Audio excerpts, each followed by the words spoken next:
Bonjour et bienvenue pour la question du lundi. Alors avant de commencer, je voulais adresser un petit message.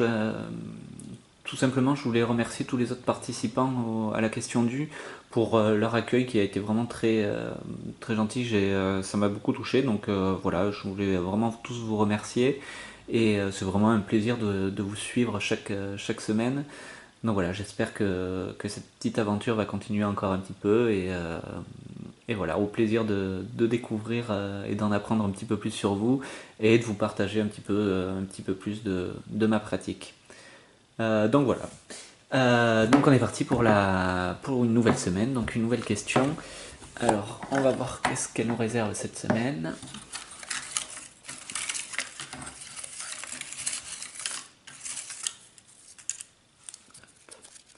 Alors, quel est ton tarot préféré? Alors, bon, le choix va vraiment être compliqué.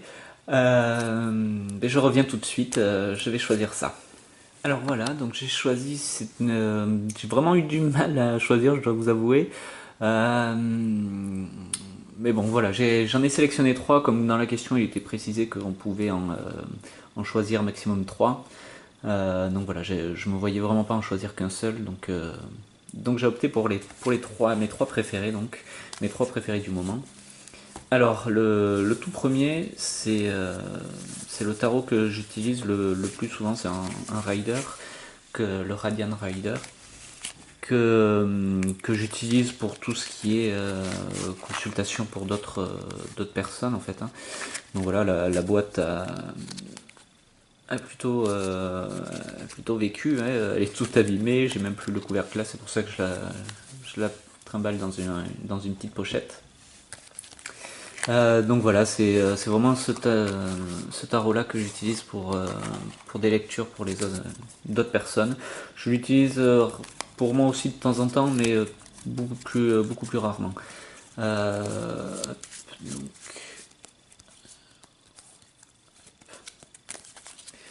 donc voilà, bon, vous le connaissez certainement, hein, c'est vraiment un clone du Rider classique avec des couleurs qui ont été retravaillées. Il y a parfois quelques petits détails différents au niveau des illustrations, mais c'est vraiment très semblable. Je pense que là où il y a des différences, c'est plutôt involontaire de la part de l'illustrateur. Donc voilà, et c'est vraiment un Rider classique avec des couleurs beaucoup plus vives. Euh, bon voilà, je pense que vous le connaissez tous, hein. Donc voilà, j'ai pas grand chose d'autre à dire dessus. C'est simplement celui qui un grand classique pour moi quoi. Donc je pouvais pas ne pas le choisir. Donc voilà, c'est un de mes préférés pour son côté très simple. Un autre de mes préférés, donc c'est le Night Sun Tarot. Donc c'est un tarot il n'est pas vraiment comme le Rider, il n'est pas vraiment comme le Marseille. Il est un peu à part.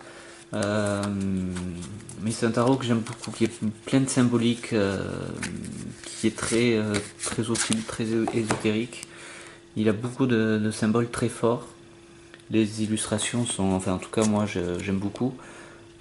C'est vraiment de très belles illustrations qui sont oui, vraiment très riches.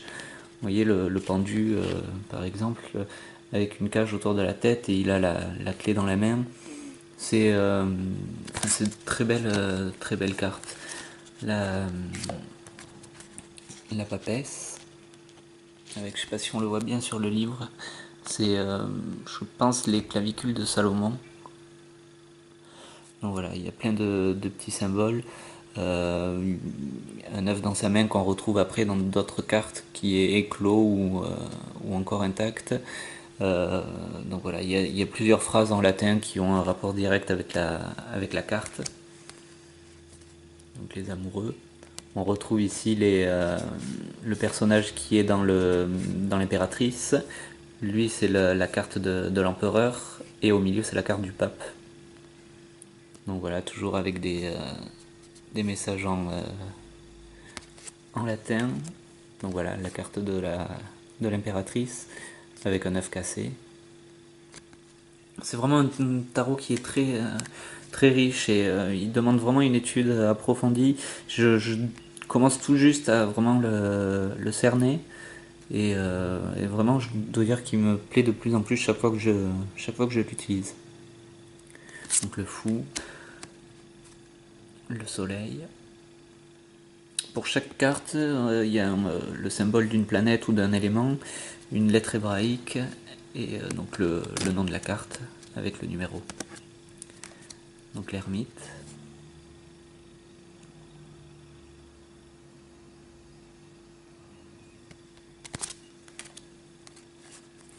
Le diable.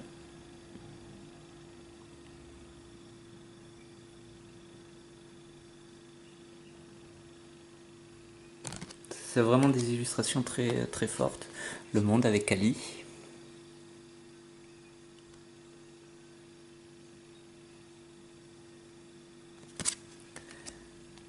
La tempérance.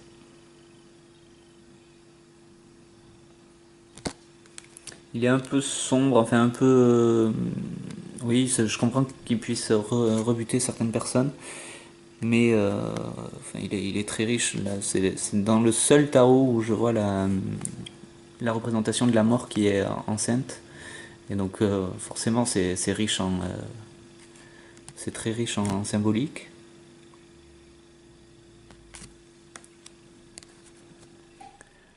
La force, qui est en position 11. Et la justice en position 8.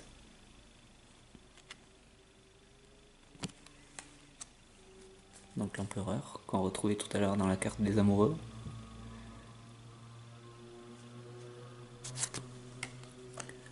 Le jugement.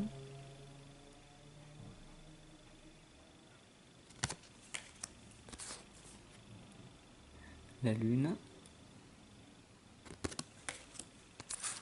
Le chariot. Le pape. Donc, là on voit un de ses deux adeptes, un des néophytes qui est devant lui, avec un couteau dans le dos. Donc ça aussi c'est très riche dans des tirages, ça a forcément une symbolique qui ressort.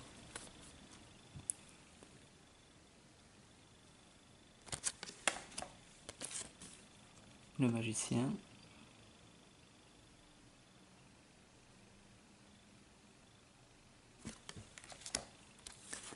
La tour.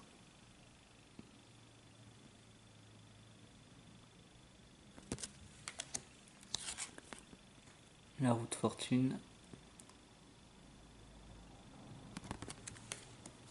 Et donc pour les mineurs, alors ils sont classés, on les reconnaît, ils sont classés par couleur. C'est vrai que c'est très facile de les différencier.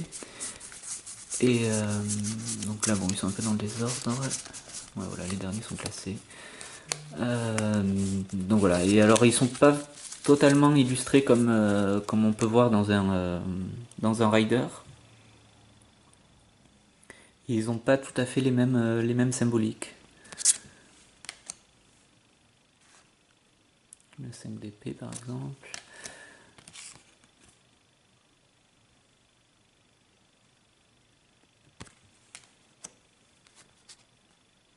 Les personnages de course sont très bien représentés.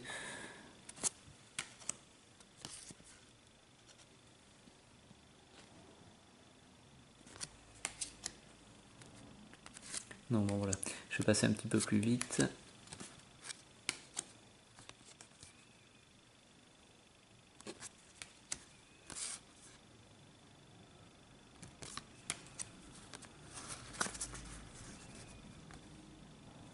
Donc toutes les cartes de cours ont un symbole de l'élément de leur suite.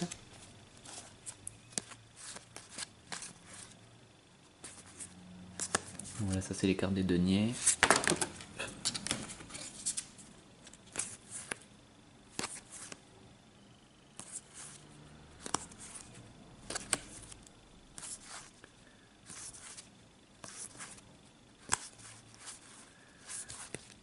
Les cartes des bâtons en rouge.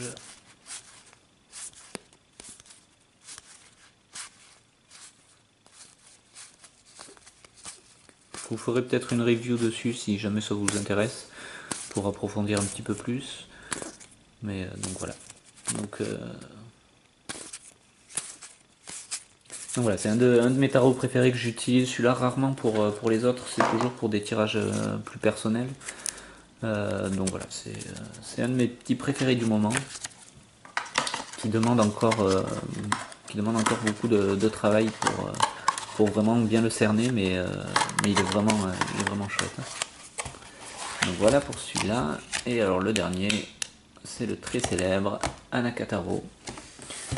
Tout simplement, donc là aussi c'est encore un clone du Rider. Donc alors moi c'est pas la version auto-éditée que j'ai, c'est celle trouvée sur Amazon. Hein. Donc les cartes sont peut-être un petit peu de moins bonne qualité, mais moi ça me dérange pas plus que ça, je les trouve correctes quand même. Et donc voilà, bon ça c'est vraiment un tarot, vous le connaissez tous certainement, je pense que beaucoup d'entre vous le possèdent. Et donc voilà, bon il est vraiment très parlant, il est proche du Rider, mais en gardant quand même des illustrations très personnelles et très riche, qui parle vraiment bien pendant les tirages. Enfin, en tout cas moi c'est vraiment un avec lequel j'ai accroché dès le début. Bien qu'au début, avant de l'acheter, j'avais du mal, j'ai longtemps hésité à cause des dessins, des illustrations, surtout des visages. J'accrochais pas tellement. Et puis au final, ça donne vraiment quelque chose pendant les tirages. On cerne bien les émotions, je sais pas comment expliquer. C'est vrai il est très parlant, tout simplement. Hein. Donc voilà, bon là je vais pas vous passer toutes les lames, je pense que vous le connaissez. Donc voilà, ce sont mes trois favoris. J'ai pas de tarot de Marseille dans mes favoris, tout simplement parce que pour l'instant j'en ai aucun qui me plaît plus que ça. Dans ceux que je possède, je pense que c'est le tarot noir qui est un de mes préférés pour l'instant.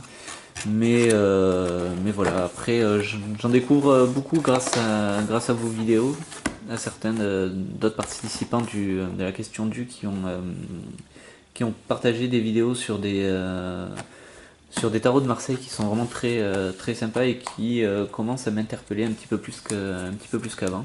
Donc je finirai peut-être par craquer, mais pour l'instant c'est vraiment le rider qui reste, les types riders qui restent dans mes favoris. Donc voilà pour mes 3 tarots préférés. Je vous dis à bientôt pour la prochaine question du lundi. Au revoir.